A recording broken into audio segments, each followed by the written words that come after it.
আসসালামু আলাইকুম রহমতুল্লাহি ওয়া বারাকাতুহু। সুপ্রিয় ভাই বোনেরা, আমি এই মুহূর্তে নিউ ইয়র্কে অবস্থান করছি। আজকের বাংলাদেশে যে ভয়াবহ প্লেন ক্রাশ, এটা নিয়ে আমার 5টা কথা আপনাদেরকে বলতে চাই। প্রথম কথা হচ্ছে, অবশ্যই আমরা সবাই এই ছোট ছোট বাচ্চাদের, এই শিক্ষক শিক্ষিতের মৃত্যুতে আমরা তাদের জন্য আত্মার মাগফিরাত কামনা করি। আল্লাহ তাআলা এদেরকে ধৈর্য ধারণ করার তৌফিক দান করুক। এবং মনে রাখবেন, এই মৃত্যু শহীদের মৃত্যু, এবং এটা আমাদেরকে মনে করিয়ে দেয় যে মৃত্যুর কোনো সময় নেই, বয়স নেই। এবং আমরা অনেক দোয়া করছি আল্লাহ সুবহানাহু ওয়া তাআলা যেন এই পরিবারকে, আত্মীয়স্বজনকে এই কঠিন ভাবে ধৈর্য ধারণ করার তৌফিক দান করুন। মনে রাখবেন, আমাদের রাসূল করিম সাল্লাল্লাহু আলাইহি ওয়াসাল্লামকে হাদিসে আসছে, রাসূল বলছেন আল্লাহ যাকে পছন্দ করে, খুব বেশি পছন্দ করে, তখন কি কন্যা সন্তান দান করেন, তাই না? এবং অন্য হাদিসে বলছেন যে আল্লাহ যখন তাকে পছন্দ করেন, তাকে নলেজ ইসলামিক জ্ঞান দান করেন। আল্লাহ যাকে পছন্দ করেন, দুনিয়ার সম্মান দান করেন। আল্লাহ যাকে পছন্দ করেন, তাকে বেশি ইবাদত করার তৌফিক দান করেন। আল্লাহর যাকে খুব বেশি পরীক্ষা করতে চান, খুব বেশি প্রিয়বান্ধা হন, আল্লাহ তাকে সন্তানের দিয়ে পরীক্ষা করেন। এখন এই সন্তান যাদের মারা গিয়েছে, তাদের দুঃখ বেদনা আমি নিজে একজন বাবা, আমি বুঝি। হয়তো রাসূল করিম সাল্লাল্লাহু আলাইহি ওয়াসাল্লামের জীবনী থেকে আমরা দেখি, উনি নিজ হাতে প্রত্যেকটা সন্তানকে কবর দিয়েছে। এবং আমাদের এক ভাই বলছিলেন সুন্দর করে যে নিজের সন্তানকে বহন করার মতো কঠিন হেভি জিনিস পৃথিবীতে আর কিছু নেই। কারণ পৃথিবীতে সবচেয়ে কঠিন মৃত্যু হচ্ছে সন্তানের মৃত্যু।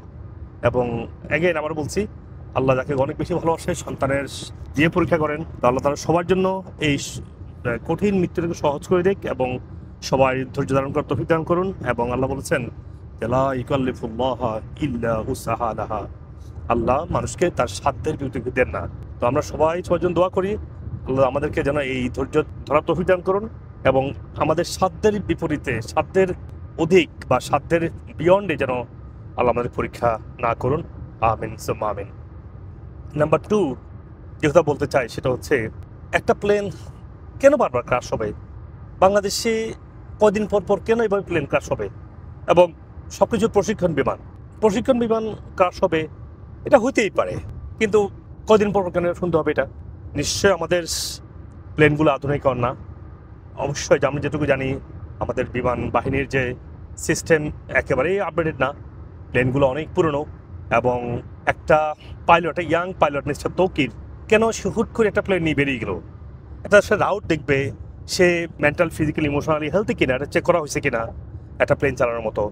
এবং নাকি শুধু একটা প্লেন প্রশিক্ষণ নিয়েছে, এটা কোনো রাউট ছাড়াই প্লেন নিয়ে বেরিয়ে গেছে। সো এই জিনিসটা হয়তো যদি মেনটেন করা না হয়, তাহলে কিন্তু কোনোভাবেই এই ধরনের দুর্ঘটনা থেকে আমরা শিখতে পারবো না। তো আমি তৌকির এবং যারা এবং যারা মারা গেছেন, আবারও সবার আত্মার মাগফিরাত কামনা করছি। এবং দেশের স্বার্থে আমাদের বিমান বাহিনীকে আধুনিকায়ন করতে হবে। আদারওয়াইজ এই আধুনিকায়ন না করলে, এই যে জঞ্জাট পরিষ্কার না করলে, প্রপার সিস্টেমেটিক ট্রেন আপ না করলে, এবং একটা কমান্ডিং সিস্টেম যদি প্রপার অর্গানাইজ না হয়, তাহলে কিন্তু এখানে কোনোভাবে আমরা এগুলোকে কন্ট্রোল করতে পারবো না। তো আমরা আশা করি আমাদের আজকের যে ইন্টারিম গভর্নমেন্ট, এটা অন্তত খুব সিরিয়াসলি দেখে। আশা করি দেখবেও, ইন্ডিপেন্ডেন্ট সরকার দেখতেই পারে। নাম্বার 3 হচ্ছে, আমি বলবো, এই যে পলিটিক্যাল যে খেওয়াস একটা দেশে লেগেই থাকে, একটা দল যখন ক্ষমতা আসে, তার দেশটাকে খেয়ে, মানে একদম দেশের পুরা অর্থনীতিকে, সমাজনীতিকে, রাজনীতিকে, দেশের পুরা ইকোনমি বলুন, দেশের ডিফেন্স বলুন, প্রত্যেকটা সিস্টেমকে খেয়ে ফেলতে হবে। এটা কোনো কথা? একটা সরকারও কি এর আগে আসে নাই যে সরকার একটু চিন্তা করতো যে আমাদের একটা ডিফেন্স সিস্টেম, একটা এয়ারফোর্স কেমন হতে পারে, কেমন হওয়া উচিত, কোথায় সমস্যা আছে? কেউ ভাবে নাই। প্রত্যেকে সে প্রোডিউস চিন্তা করে। তো আমরা আশা করবো ইন দ্য ফিউচার বা নিয়ার ফিউচার বা এখনই, দেশের এই ডিফেন্স সিস্টেম সহ প্রত্যেকটা বিচার বিভাগ সহ প্রত্যেকটা ইন্ডিপেন্ডেন্ট এখন করে ফেলা হয়, যাতে করে তাদের বাজার থাকবে, তাদের অথরিটি থাকবে, তারাই ট্রেন হবে, তারা সিস্টেমেটিক্যালি একটা ক্যাডার সিস্টেম, একটা কমান্ডিং সিস্টেম, একটা অথরাইজ, আমি তো ভালো বুঝি না এগুলো, নিশ্চয়ই একটা লেয়ার অফ ট্রেনিং এবং সিস্টেম আছে, যেগুলো মেনটেন করা হচ্ছে না, কারণ সব তো মেসড আপ করে দিয়েছে। নাম্বার 4 আমি বলবো যে খুবই হাসির পাত্র, যেটা হচ্ছে যে একটা দুর্ঘটনা ঘটেছে এখানে। ছাত্রদল সভাপতির কাজ কি এখানে? আমি ছাত্রদলের বিরুদ্ধে না, আমার বন্ধু বান্ধব অনেক ছাত্রদল তো করেছে। তো ছাত্রদল সভাপতি গিয়ে এখানে ভিড় জমাবে তার পোলাপাইন নিয়ে, এইটা তো হতে পারে না। একটা দুর্ঘটনায় তারাই যাবে যারা ইনভলভ, যারা এখানে রেস্কিউ কাজ করবে, যারা এখানে সাপোর্ট দিবে বা রক্ত দিবে, অথবা এদেরকে, মানে কোথাও কোনো কন্ট্রোল নাই। দেশের একটা প্রত্যেকটা সেক্টর আমরা ভেঙে পড়ে, আমরা বুঝতে পারি তার ঠিক করুণ অবস্থা হলে আজকের এই অবস্থা হয়েছে, যেখানে একটা ছাত্র সংগঠনের সভাপতি গিয়ে এখানে পুরা ট্রিটমেন্টটাকে অকুপাই করে রাখছে। এখানে যাবে বিভিন্ন রেস্কিউ দল, এবং আরও সবচেয়ে ফানি হচ্ছে রেস্কিউ দলটা মানে অর্গানাইজ না। দেখেন, যদি রেস্কিউ এবং সিকিউরিটি এবং আমাদের টিমগুলো ঠিক থাকতো, তাহলে এখানে এই মিসম্যানেজমেন্ট হতো না, যে উদ্ধার করতে পারতেছে না মানুষের ভিড়ের চাপে। উৎসুক জনতা যাবেই, ওদেরকে তো কন্ট্রোল করা দরকার ছিল। আমাদের টেক্সাসে বন্যা হয়েছে, যদি আমি নিউ ইয়র্কে আসছি, তো টেক্সাসে গত 2 সপ্তাহ বন্যা হয়েছিল, আপনারা দেখেছেন। তো ট্রাম্প কি লগ্ন হয়ে গিয়েছে, নাকি বাইডেন গিয়েছে, নাকি কোনো অন্য কোনো দলীয় প্রধান, নাকি কোনো দেশ থেকে আর কোনো কেউ জানি এখানে যেই রেস্কিউ দল সেরাই গিয়েছে, তারা এখানে রেস্কিউ করবে, তারা এখানে টেক কেয়ার করবে, তারা সাপোর্ট দিবে, তারা জিনিসটা ম্যানেজ করবে, সেন্ট্রালকে আপডেট দিবে, ফেডারেল গভর্নমেন্টকে তার আপডেট জানাবে, লাগলে ফেডারেল গভর্নমেন্ট ইনভলভ হবে। হ্যাঁ, ট্রাম্প আসছে কদিন পর, যখন সমস্যা সমাধান হয়েছে দেখতে আসছে, এখন আর কি করা দরকার? কারণ ট্রাম্প এসে এখানে পলিটিক্যাল শো আপ করবে, এই ন্যাস্টি কালচার তো আমেরিকাতে নেই, এবং সেটা বাংলাদেশেও থাকার কথা না। আমরা এই জিনিসটা চেঞ্জ করি, যে একটা ঘটনা ঘটলে এটাকে কীভাবে এখান থেকে উদ্ধার পাওয়া যায়, যেন যথাযথ পদক্ষেপ নিতে পারি। আমি 5 নম্বর বলবো, আমাদের মৃত্যু, ইন্নি কুল্লু নাফসিন যায়কাতুল মাউত, তাই না? প্রত্যেকটা মানুষকে মৃত্যুর স্বাদ গ্রহণ করতে হবে, অবধারিত। এবং এই ঘটনা প্রমাণ করে আজকে ছোটো ছোটো বাচ্চাগুলোর মৃত্যু, এদের মৃত্যুর বয়সে নেই, মৃত্যুর কোনো বয়স নেই। আমাদেরকে মৃত্যুর স্বাদ গ্রহণ করতেই হবে। এবং আজকে যে শিক্ষিকার একটা ঘটনা দেখলাম, সে মারা গেল 40 ইয়ার্স ওল্ড, প্রায় আমাদের বয়সী। এই একটা মধ্যবয়স্ক মহিলা তার নিজে 80% অগ্নিদগ্ধ হয়ে, তারপরে সে 20টা শিশুকে বাঁচিয়ে পরে ঢাকা মেডিকেল বার্নেটে মারা গেছে। আমি তো সবগুলো ফলো করছি খবরগুলো। It is very encouraging, very much. আমাদের বাংলাদেশের মানুষের মধ্যে হৃদয়, মানে কত বড় আমরা, যে নিজের মৃত্যুকে আলিঙ্গন করছে, তখন সে 20টা শিশুকে বাঁচিয়েছে। এই যে সেলফলেসনেস মানসিকতা আমাদের বাংলাদেশের মধ্যে আছে, আমি দেখতে পাচ্ছি যে দেশের প্রত্যেকটা সেক্টর এগিয়ে আসছে, হুইচ ইজ গুড থিং। কিন্তু সিস্টেমেটিক না হওয়ার কারণে এটা ম্যাচটা হচ্ছে। এবং দেখলাম ইবনে সিনা ইসলামী ব্যাংকের প্রত্যেকটা মেডিকেল সেন্টার খুলে দিয়েছে, ফ্রি চিকিৎসা দিচ্ছে, হুইচ ইজ মোর এনকারেজিং এবং হুইচ ইজ ভেরি এক্সাইটিং, যে দেশের মানুষ এগিয়ে আসছে, হসপিটালগুলো, মেডিকেলগুলো এগিয়ে আসছে। এটা খুব সুন্দর দিক। এবং মৃত্যুকে আলিঙ্গন করতে হবে আমাদের সবাইকে। আল্লাহ তাআলা সবাইকে শহীদ দান করুক। আল্লাহ তাআলা সবাইকে ইমানের সাথে এবং সবাইকে জান্নাতে চলার পথে মৃত্যুবরণ করে। সবাই জান্নাতে চলার পথে কি, আপনি ভালো কাজ করছেন, এটা জান্নাতের পথ। আপনি দিন অর্জন করছেন, জান্নাতের পথ। আমি একটা সময় বলি যে আপনার দিন শুরু করবেন কোরআন তেলাওয়াত দিয়ে। আপনার প্রতিটা দিন যেন একটু ইসলামিক লার্নিং হয়, আপনি প্রতিটা দিন একটু কোরআন মেমোরাইজেশন হয়, আপনি প্রতিটা দিন একটু নলেজ অর্জন হয়। আমরা যারা কখনো মাদ্রাসায় পড়ি নাই, আমাদের জন্য ইসলামের যদি বেসিক অর্জন করতে না পারি, আল্লাহ কাছে আমি কী নিয়ে দাঁড়াবো? আল্লাহ কাছে দাঁড়াতেই হবে। আমি যে বলি আল্লাহ, আমি জানতাম না এটা কী করতে হবে। No, we have Quran, we have hadith, question out করা আছে, just learn and get ready. Allah আমাদেরকে কি প্রথম প্রশ্ন করবে কি? নামাজ, তাই না?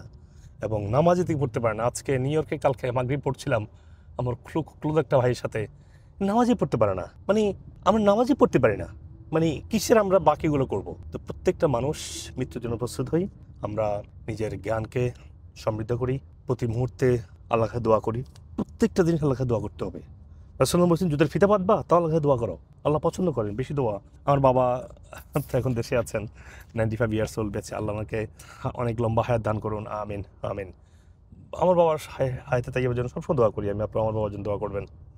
আমরা 7 ভাই বোন, আমরা প্রত্যেকেই আলহামদুলিল্লাহ নিজের গুণে নিজের জায়গায় কন্ট্রিবিউট করছি, দেশে বিদেশে। তো আলহামদুলিল্লাহ, আমরা বাবা সবসময় বলে যে সবসময় দোয়া করবো, আল্লাহ দোয়া পছন্দ করেন। আমাকে ভালো করে যে সবসময় আমাকে রিমাইন্ডার দেয়। তো আমি সবাইকে বলছি যে আল্লাহ তাআলা পছন্দ করেন, আল্লাহ কাছে আমরা চাই। আল্লাহ আমাদের সবাইকে যেন ইসলামের সঠিক তৌফিক দান করুন, মৃত্যুর জন্য প্রস্তুত হওয়ার তৌফিক দান করুন, এবং আল্লাহ তার কাছ থেকে পরীক্ষা যেন আমাদেরকে সহজ করে দেয়, সেজন্য দোয়া করুন। পরীক্ষা আসবেই, আল্লাহ আপনাকে পরীক্ষা করবেই।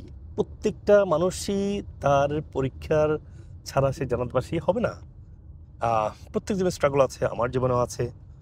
কেউ কারোর স্ট্রাগলটাকে বুঝবো না। এবং যার যার নলেজ অনুযায়ী, যার যার ইসলামিক উইজডম লেভেল থেকে উইজডম অনুযায়ী সে তার কষ্টকে জাজ করবে, কষ্টকে সে বরণ করবে বা কষ্টকে ডিল করতে পারবে। যে নিজেকে ডেভেলপ হতে পারবে না, সে দুনিয়ার কষ্ট, দুনিয়ার পরীক্ষায় সে উত্তীর্ণ হতে পারবে না। কালকে আমার এক আরাবিয়ান শেখ, যিনি আমাকে কোরআন শেখায় আজকে প্রায় 4 বছর ধরে, যেহেতু আমি অনেক ট্রাভেল করতে হয়। আমি তো ইসলামিক এডুকেশন নিয়েছি, ইসলামিক শরিয়া প্রোগ্রাম করেছি আমি। তবুও যেহেতু মাদ্রাসা কখনো পড়ি নাই, আমি সবসময় একটা টিচারের সাথে কোরআন মেমোরাইজেশন, কোরআন তাজবিদ প্র্যাকটিস কন্টিনিউ করি। তো শেখ বলছিলেন যে, খুব সুন্দর করে আমি বোঝাচ্ছিলেন যে পৃথিবীতে মানুষ দুনিয়ার বহু কাজে ব্যস্ত, কিন্তু ধর্মটাকে তারা এমনভাবে নিয়েছে, একটা রিচুয়ালের মধ্যে রেখে দিয়েছে, এবং it's a code of life. আমরা যদি না জানি, ইটস লাইকে আমি গাড়িতে বসে আছি, আমার সবগুলো উইন্ডো বন্ধ, আমি দেখবো না পৃথিবীতে কী হচ্ছে। অ্যান্ড আজকে তাই হচ্ছে। প্রতিটা মানুষ যখন ব্লাইন্ড, তারা মৃত্যুটাকে দেখছে একভাবে, রংভাবে, তারা জীবন শেষ করে যাচ্ছে রংভাবে। মনে রাখবেন, জীবন দ্রুত শেষ হয়ে যাবে। আজকে আমরা 40-এ আছি, 50-তে চলে যাবো, টেরই পাবো না আমরা। কিন্তু how much you prepare for your death, for your ending your life, that's how successful you are. দুনিয়াতে জীবনে শান শৌকত, মানে কে কত বড় হলো, that some helps you to go to Jannah, but that should not be your main success point. Your success point is how much you are beneficial to the others. তো আল্লাহ তাআলা আমাদের সবাইকে এই মৃত্যু থেকে, এই অকাল মৃত্যু থেকে শিখার বোঝার তৌফিক দান করুন। আমি এই 5টা কথা বলে এখানে শেষ করছি। আবার বলছি যে দেশটাকে গড়তে হবে, আমাদের প্রত্যেকটা মানুষকে কন্ট্রিবিউট করতে হবে, এবং মৃত্যুর জন্য প্রত্যেকে প্রস্তুত থাকতে হবে। এবং আজকে যে মোমেন্ট যাচ্ছে, এই মোমেন্টে আমরা সবাই জন্য এগিয়ে আসি। দেখো আলহামদুলিল্লাহ আসতেও, কিন্তু সিস্টেমিক যাতে হয়। এবং পরিশেষে সবাই দোয়া করি সবার জন্য, আমার জন্য সবাই দোয়া করবেন, আপনাদের সবার জন্য দোয়া করছি। এই স্পেশালি ছোটো বাচ্চাগুলো যারা মারা গেছেন, আল্লাহ তাদের সবাইকে জান্নাতের উচ্চ মাকাম দান করুন, এবং তার আত্মীয় স্বজন, বাবা মা সবাইকে ধৈর্য ধারণ করার তৌফিক দান করুন। আসসালামু আলাইকুম ওয়া রাহমাতুল্লাহি ওয়া বারাকাতুহু।